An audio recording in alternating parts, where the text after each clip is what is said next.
Sir, खतरनाक आतंकवादी जकार्तों ने शहर में कई जगह पर बम लगा रखे हैं, जिनमें एयरपोर्ट, रेलवे स्टेशन, बड़े बड़े होटल्स, स्कूल्स और कई अस्पताल भी शामिल हैं। उसकी शर्त है कि उसके 4 साथी जो पिछले बम ब्लास्ट केस में गिरफ्तार किए गए थे, उन्हें आज 12 बजे तक रिहा कर दिया जाए, वरना वो रिमोट से इन जगहों को उड़ा देगा। हमें 4 आतंकवादियों के बदले हजारों हिंदुस्तानियों की जान ज्यादा प्यारी है। सर, वक्त बहुत कम है। अगर जकार्तो को जल्दी जवाब नहीं दिया गया तो? जकार्तो को सिर्फ एक ही आदमी जवाब दे सकता है, कमिश्नर सूर्यदेव सिंह।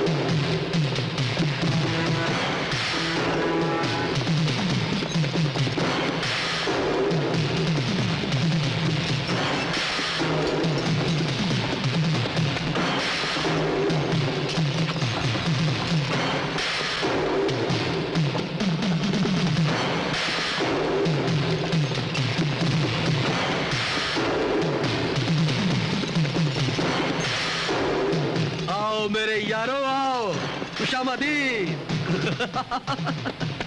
एक तरफ वो हिंदुस्तान की पुलिस जिस पर सारी दुनिया नाज करती है, और एक तरफ अकेला जकार्तो जिसने तुम जैसे पुलिस वालों को अपने सामने घुटने टेकने पर मजबूर कर दिया। ऑफिसर, लगता है तुम्हारे हिंदुस्तान के फौलाद को जंग खा गया है, जंग। और अब होशियारी ना आई, रिवॉल्वर मेरे हवाले कर।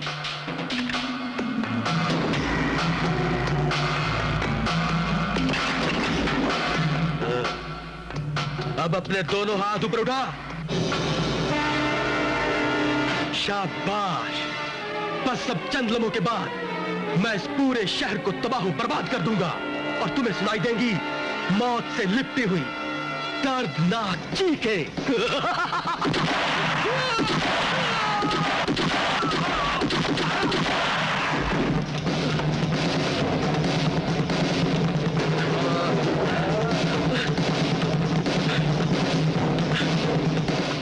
तूने हिंदुस्तान की पुलिस की ताकत को ललकारा है, लेकिन हिंदुस्तान के फौलादी बाजू संग नहीं खाते जकार्तो।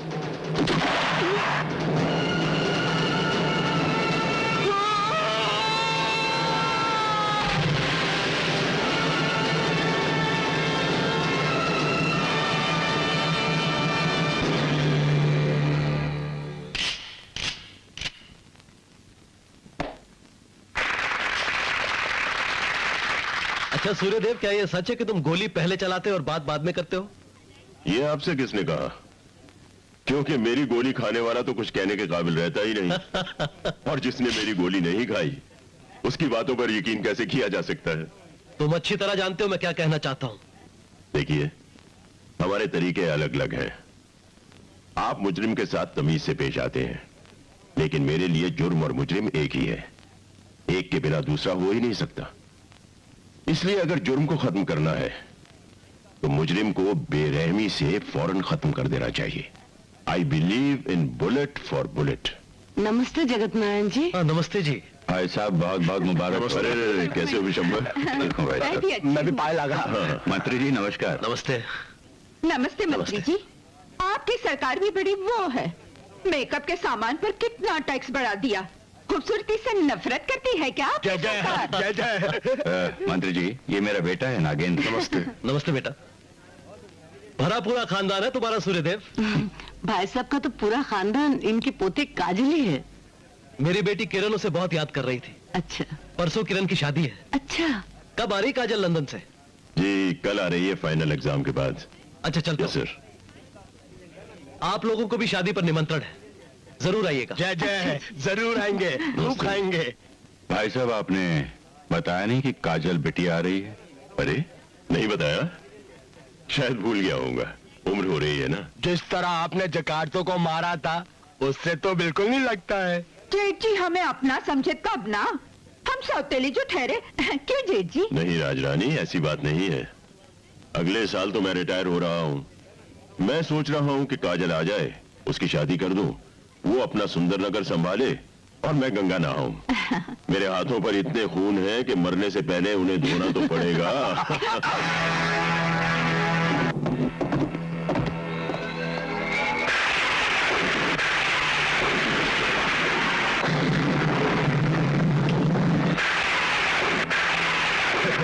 ये क्या जीजा जी, अपने बाप की तस्वीर पे थूक दिया?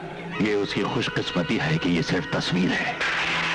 अगर वो जिंदा होता तो उसे इसी तय खाने में कैद करके रखता, जैसे औरंगजेब ने अपने बाप शाहजहां को कैद करके रखा था।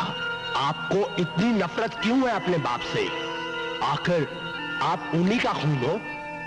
खून तो मैं था, मगर उसने सूर्यदेव सिंह को अपना समझा, अपने भाई की औलाद को अपना समझा, अपनी सारी जायदाद, अपनी सारी एस्टेट सूर्यदेव सिंह की औलाद के नाम कर गया हरामजादा। यही तो खड़े खड़े मेरी बच जाती है जीजा जी।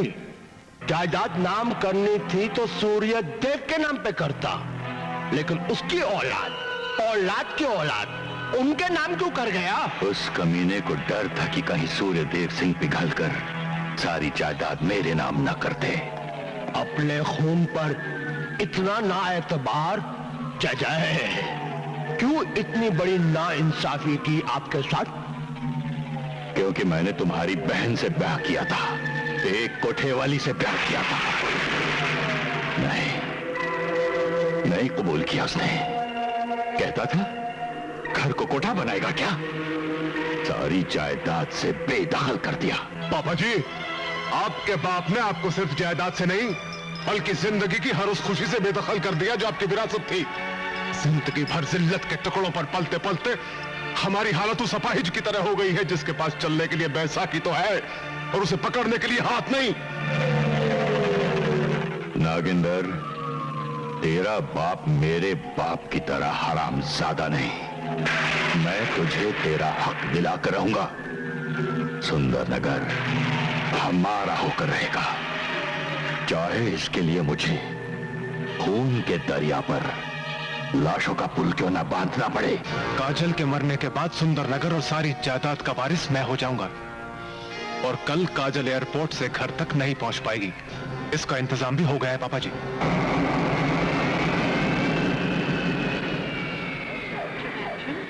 Passengers kindly proceed to the aircraft through gate number 5. I see. Flight land होने वाली है। हाँ। सारी रात मैं तो सोया नहीं।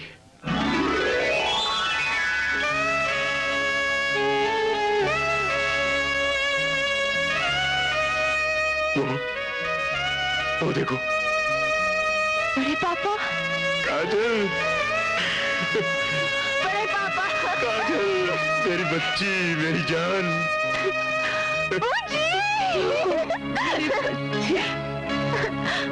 जी, बड़े पापा की तबीयत तो ठीक है ना? जरा देखिए उनकी आंखें कितनी लाल है। तेरे आने की खबर सुनने के बाद रात भर तेरे बड़े पापा सोए नहीं। इनका बस चलता तो ये सूरज को भी डूबने नहीं देते।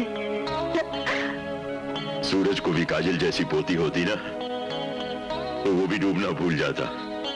देखिए बड़े पापा, हम कितने बड़े हो गए, बिल्कुल आपके बराबर हैं। क्यों है ना बूजी?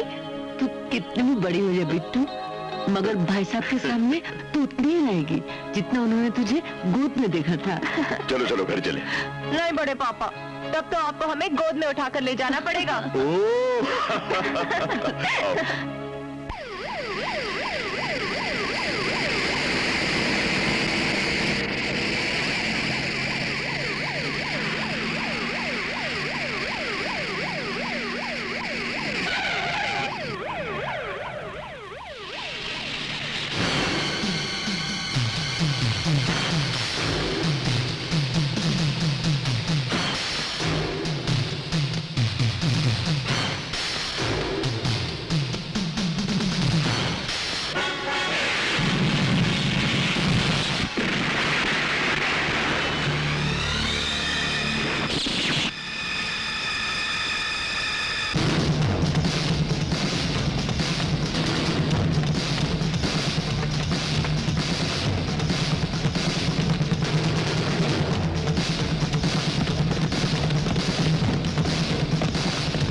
ओके।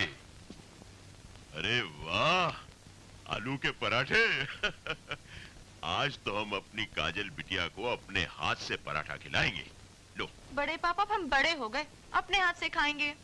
बेटा, तू अपने हाथ से खाएगी, तेरा पेट तो भर जाएगा, तेरे बड़े पापा का पेट कैसे भरेगा? हमारे हाथ से लीजिए। क्या कर रही है? हम अपने भालू को खिला रहे हैं और फिर भालू हमें नाच दिखाएगा। क्या क्या क्या क्या? No no no no no please. Please please क्या बड़े पापा, बचपन में नहीं दिखाते थे क्या? हो जाए, मैं भी देखूंगा आज। डमरू, तू भी? मैं आदमी नहीं हूँ, मुझे भी अच्छा लगता भालू का डांस। हाँ चलो चलो। रुक्मणी, देखो ना कैसे मेरे पीछे पड़ी हुई है। इस उम्र में मैं भालू का डांस करूंगा क्या? बूजी बोलिए ना। बच्चे जिद कर रही है, दिखा दीजिए ना। अरे डमरू, दे ताल। अरे गिर गया ऊपर से, अटरिया से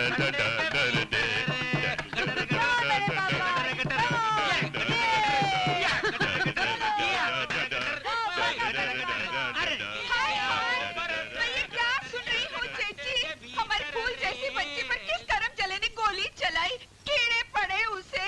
जय भगवान करे उसकी बीवी अंधी हो जाए कि औलाद कुत्ती कमीनी निकले, नास पीटे। उन कलमुहों की हिम्मत कैसे हुई तुझ पर नजर डालन? जय। हाँ बड़े जीजा जी, जब हमने सुना कि बिटिया रानी पर हमला हुआ है, हमारी तो खड़े खड़े बच गई। गोली काजल पर नहीं, पुलिस पर चलाई गई थी। भाई साहब, गोली का कोई ईमान नहीं होता। वो ये नहीं देखती कि जिस सीने में वो घुस रही है वो सीना किसका है।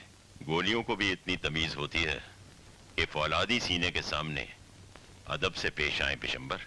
बड़े जीजा जी, मुश्किल तो ये है कि आपकी सलामती के लिए किस्मत को आपका साथ हर बार देना पड़ेगा, लेकिन दुश्मन की कामयाबी के लिए किस्मत को उनका साथ जय सिर्फ एक बार देना पड़ेगा। तुम फिक्र मत करो बनवारी, जिस दिन मेरी काजल का बाल भी बांका हुआ उस दिन कयामत आ जाएगी। जेठ जी, आप भी खूब हैं। आज ही मैंने अपने बाल सेट करवाए हैं और आज ही आप कयामत की बात करते हैं। अभी तो मैंने काजल बिटिया का लाया हुआ शिमिक सूट भी नहीं पहना। आपकी छोटी दादी भी कम नहीं है। डमरू। बिशंबर, तुम लोग जयनारायण जी की बेटी की शादी पर आ रहे हो ना? होम मिनिस्टर साहब के यहाँ। अच्छा हुआ भाई साहब आपने याद दिला दिया, मैं तो भूल ही गया था। अरे डमरू। हाँ जी। सबको नाश्ता वाश्ता नहीं करवाओगे? करवाऊंगा, क्यों नहीं करवाऊंगा। मैंने भी नहीं किया। सांप तो दूध पीते हैं, आप लोग क्या पीएंगे? ना ना ना नगंडा ना, जाने दे जाने। अच्छा भाई साहब, इजाजत दीजिए। काजल बिटिया, छोटे दादा जा रहे हैं, प्रणाम करो। सुखी रहो, भगवान तुम्हें लंबी उम्र दे।